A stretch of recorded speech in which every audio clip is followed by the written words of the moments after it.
ভারতের বাংলাদেশের সীমান্তে অনেকটা যুদ্ধের প্রস্তুতি সংকেত লক্ষ্য করা যাচ্ছে। বাংলাদেশের সিলেট অঞ্চলের পাহাড়ি এলাকায় লুকিয়ে আছে পারমাণবিক বোমা তৈরির প্রধান উপাদান ইউরেনিয়াম। আর তা যদি উত্তোলন করে পরমাণু বোমা বানানো যায় তাহলে ভারতকে ধ্বংস করে দেয়া যাবে অনেকবার। এ ভাষায় কয়েকদিন আগে হুমকি দিয়েছেন ঢাকা বিশ্ববিদ্যালয়ের ছাত্র সংসদ ডাকসুর সাহিত্য সম্পাদক মোসাদ্দেক আলী। তিনি শুধু এই বক্তব্য দিয়েই ক্ষান্ত থাকেননি, এই বক্তব্যের ব্যাখ্যাও দিয়েছেন। সবচেয়ে বেশি হুমকি আসছে ভারত থেকে। তারা কথায় কথায় বলছে যে আমাদের পারমাণবিক বোমা দিয়ে উড়িয়ে দেবে, কিন্তু তারা জানে না বাংলাদেশের কুলাউড়া পাহাড়ে যে পরিমাণে ইউরেনিয়াম আছে সেটা যদি আমরা উত্তোলন করতে পারি ভারতকে অসংখ্যবার ধ্বংস করে দেয়া যাবে। কিন্তু আমরা কোনো ধ্বংস চাই না, আমরা চাই এমন এক সরকার যারা মৌলভীবাজারের এই কুলাউড়া পাহাড় থেকে ইউরেনিয়াম তুলতে সক্ষম হবে। আসলেই কি বাংলাদেশের মাটির নিচে মহামূল্যবান ইউরেনিয়াম আছে?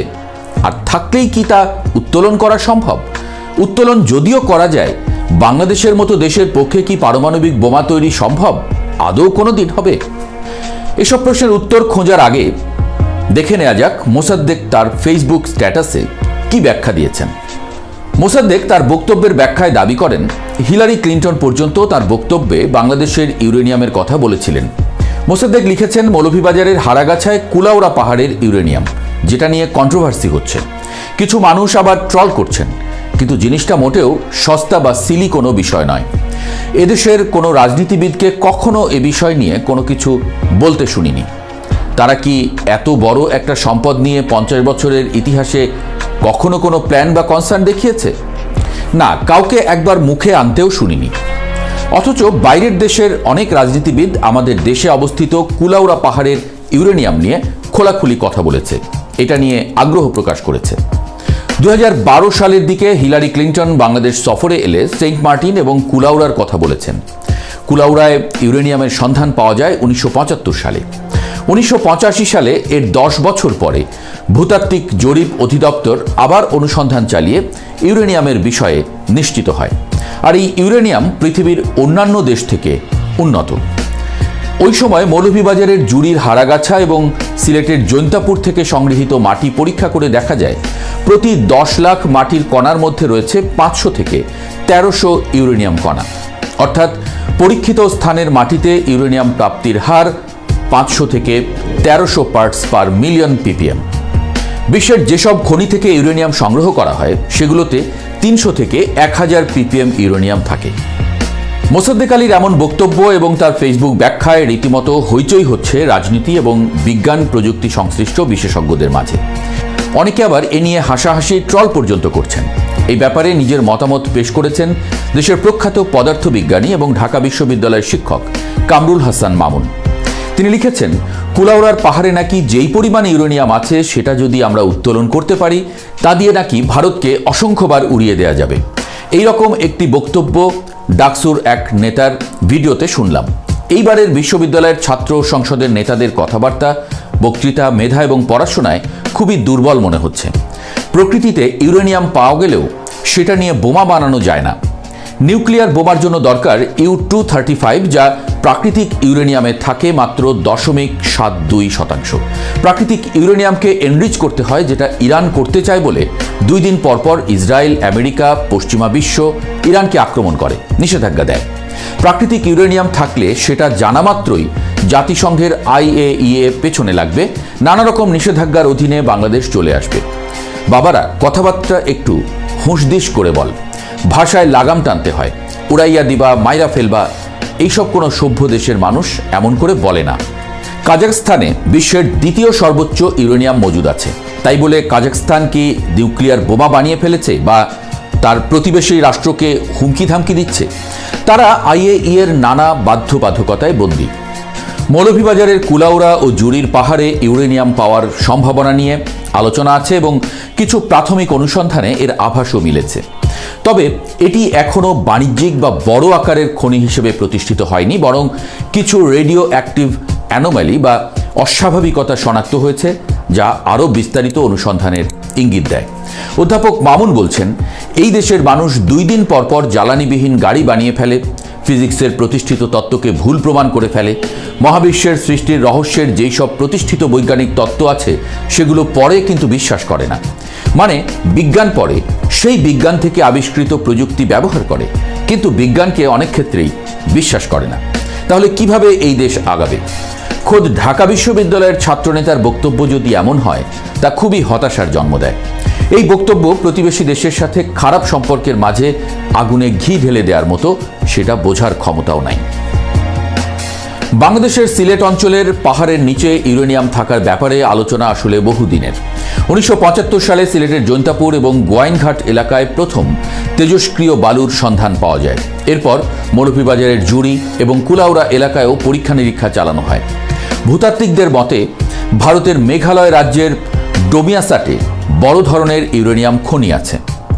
ভৌগোলিকভাবে বাংলাদেশের সিলেট অঞ্চল মেঘালয়ের খুব কাছে হওয়ায় বিজ্ঞানীদের ধারণা পাহাড় থেকে নেমে আসা পলির স্তরে ইউরেনিয়াম জমা হয়ে থাকতে পারে। পরবর্তীতে দেশের উত্তরাঞ্চল, বিশেষ করে দিনাজপুর ও রংপুরের বড়পুকুরিয়া এবং দিঘিপাড়া কয়লা খনি এলাকায় ভূগর্ভস্থ শিলা স্তরে ইউরেনিয়ামের অস্তিত্বের কিছু লক্ষণ পাওয়া যায়। তবে এগুলো বাণিজ্যিকভাবে উত্তোলনের যোগ্য কিনা তা নিয়েই মূলত বিতর্কের সূত্রপাত। বাংলাদেশে ইউরেনিয়ামের বাণিজ্যিক উপযোগিতা এবং পরিমাণ নিয়ে সবচেয়ে বড় বিতর্কটি হল, যে পরিমাণ ইউরেনিয়াম আছে তা বাণিজ্যিকভাবে উত্তোলন করা লাভজনক হবে কিনা। পরমাণু শক্তি কমিশনের বিভিন্ন রিপোর্টে বলা হয়েছে, সিলেটে বালুর স্তরে যে পরিমাণ ইউরেনিয়াম পাওয়া গেছে তার ঘনত্ব অত্যন্ত কম। প্রতি টন বালু বা শিলা থেকে মাত্র কয়েক গ্রাম ইউরেনিয়াম পাওয়া গেলে তা উত্তোলনের খরচ অনেক বেড়ে যায়। অবশ্য কিছু বিশেষজ্ঞ মনে করেন বাংলাদেশে গভীর ভূগর্ভে ইউরেনিয়ামের বড় মজুদ থাকতে পারে, কিন্তু পর্যাপ্ত ডেটা এবং আধুনিক ড্রিলিং প্রযুক্তির অভাবে তা আজও রহস্যের মোড়কে ঘেরা। আসসালামু আলাইকুম রহমতুল্লাহ। কথায় আছে, ছোট ছোট বালুকণা বিন্দু বিন্দু জল গড়ে তোলে মহাদেশ সাগর উতাল। অর্থাৎ আমরা সামান্য কিছু হবে না এ করতে করতে ভারতের বাংলাদেশের সীমান্তে অনেকটা যুদ্ধের প্রস্তুতি সংকেত লক্ষ্য করা যাচ্ছে এবং ভারতের এটা করা অত্যাবশ্যক হয়ে গিয়েছে। কারণ এই মুহূর্তে ভারতের পাশে থাকা তিনটি রাষ্ট্র চীন, পাকিস্তান এবং বাংলাদেশ একযোগে বিভিন্ন ইস্যুতে ভারতকে চেপে ধরার পরিকল্পনা করেছে এবং ভারতের সাথে যাতে দ্বন্দ্ব লেগে যায় বা তাদেরকে উস্কানি বা তারা ছাড় দিবে না, এইসব মানসিকতা নিয়েই একটা জটিল পরিবেশ পরিস্থিতির সৃষ্টি হয়েছে। এরই মাঝে ভারতের বাংলাদেশ সীমান্তে যুদ্ধের প্রস্তুতি গ্রহণ, একের পর এক সেনাঘাঁটি, এ পর্যন্ত 4টি সেনাঘাঁটি ইতিমধ্যে গঠন করেছে, যাতে করে সীমান্তর বিশেষ করে রংপুর মিজোরাম অঞ্চলে বা চিকেন নেক অঞ্চলে কোনো ঝামেলা না হয় তাদের। কারণ চিকেন নেকের ওই যে 22 কিলোমিটার, ওটা কোনোভাবে হাতছাড়া হলে উত্তর পূর্বাঞ্চল ভারতের হাতছাড়া হয়ে যাবে বা বিপদগ্রস্ত হবে বা বিপদে পড়বে, এটা আপনারা সকলে জানেন। এজন্য তারা কোনো রিস্ক না নিয়ে সর্বোচ্চ প্রস্তুতি, তাদের যে অস্ত্রশস্ত্র, কমান্ডো, প্যারা মিলিটারি ডিভিশন, ব্যাটালিয়ান সব কিছু সেখানে নিয়েছে, কারণ 1 ইঞ্চিও ছাড় নয়। বাংলাদেশের উত্তর পূর্ব সীমানার একেবারে মাথার কাছে 2টি বিশেষায়িত সেনাঘাঁটি স্থাপন করেছে ভারত। এর মধ্যে একটি বাংলাদেশ সীমান্তের মাত্র 30 কিলোমিটারের মধ্যে আসাম রাজ্যের ঢুবলি শহরে। অন্য সেনাঘাঁটিটি স্থাপন করা হয়েছে পশ্চিমবঙ্গের উত্তর দিনাজপুর জেলায়। এ দুটি ঘাঁটি বিশেষ করে চিকেন নেক্স বা শিলিগুড়ি করিডোরের এত কাছে ভারতীয় সেনাবাহিনীর এমন ঘন ঘন উপস্থিতি অত্যন্ত তাৎপর্যপূর্ণ ঘটনা হিসেবে দেখছেন সামরিক বিশ্লেষকরা। ভারত যে 2টি ঘাঁটি স্থাপন করেছে তা মূলত বাংলাদেশের রংপুর অঞ্চলকে কেন্দ্র করে। রংপুর অঞ্চল দিয়েই শিলিগুড়ি করিডোর বা চিকেন নেকের ঠিক পাশেই পঞ্চগড়ের তেঁতুলিয়া পর্যন্ত যাওয়া যায়। আর এর ফলে রংপুরকে 2 দিক থেকে চাপে রাখতে সক্ষম হবে ভারতীয় এই সেনারা বা সেনা ঘাঁটিরা।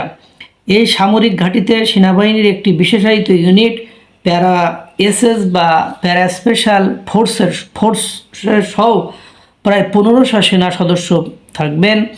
এই স্টেশনটি ভবিষ্যতে যে কোনো ঘটনায় দ্রুত প্রতিক্রিয়া, সার্বক্ষণিক নজরদারি এবং উচ্চ প্রভাব যুক্ত ট্যাকটিক্যাল অভিযানের ক্ষেত্রে গুরুত্বপূর্ণ ভূমিকা পালন করবে।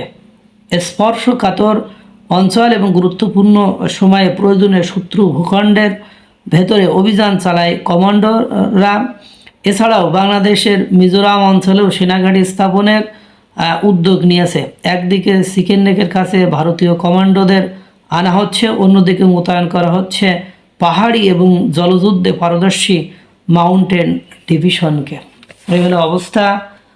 বুঝতেই পারছেন প্রস্তুতি যা, তাতে করে মনে হচ্ছে যে